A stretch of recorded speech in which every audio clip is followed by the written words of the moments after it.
took my first class in the Psalms in January of 2002. It was a time in our country where we were trying to figure out who we were as a community and how we were going to continue to be in the world.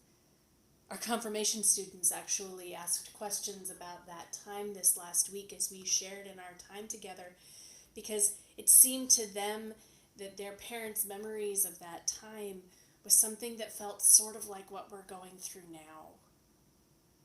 And it seemed like maybe it could help them make sense of what they were experiencing. I took this class in the Psalms in January of that year, and it was fascinating because we learned little details, things like there are 5 books in the Psalter and different kinds of psalms, and there's different purposes to them and all kinds of different things. The Psalms are an incredibly rich resource that we have in our scriptures.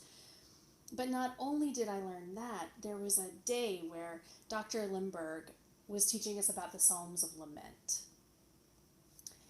And he said that the Psalms of Lament are oftentimes overlooked in our worship services and in our Bible studies, that we tend to try to ignore them because the Psalms of Lament are oftentimes filled with things we don't like to talk about.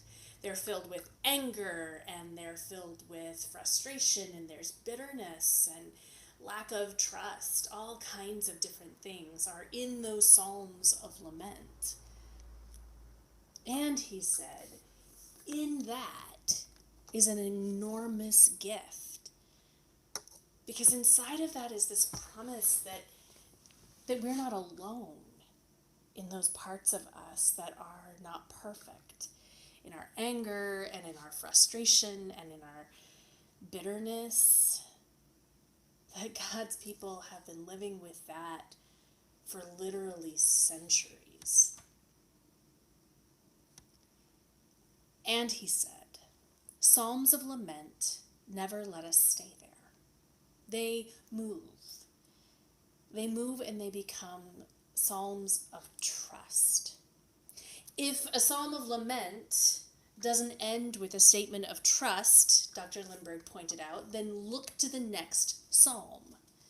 Because almost inevitably, the next psalm will be a psalm of trust. That's what we have here in Psalm 23. You see, Psalm 22 is a psalm that begins with the words, my God, why have you abandoned me?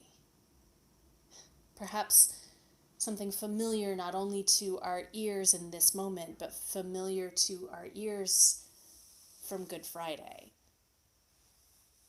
Psalm 22 goes on as a psalm of lament to tell the story of what we see as the cross. And at the end of it, we start to hear trust. But we really hear it when we get to Psalm 23. The Lord is my shepherd. I shall not want. He makes me lie down in green pastures. He leads me beside still waters. He renews my strength and guides me along right pathways. Even though I walk through the valley of the shadow of death, I fear no evil, for God is with me. His staff guides me, and I will not be afraid. Surely goodness and mercy will follow me all the days of my life, and I will dwell in the house of God forevermore. Words of complete and utter trust in the divine. Because even as we grieve, even as we look to those moments where we cannot understand how our world could be where we are, we also have the promise of God's steadfast love that is present with us in the hardest and most difficult of places. And our Psalms guide us to see that. We see it in each Psalm of trust, and we see it in this particular beautiful Psalm that is so precious to so many of us.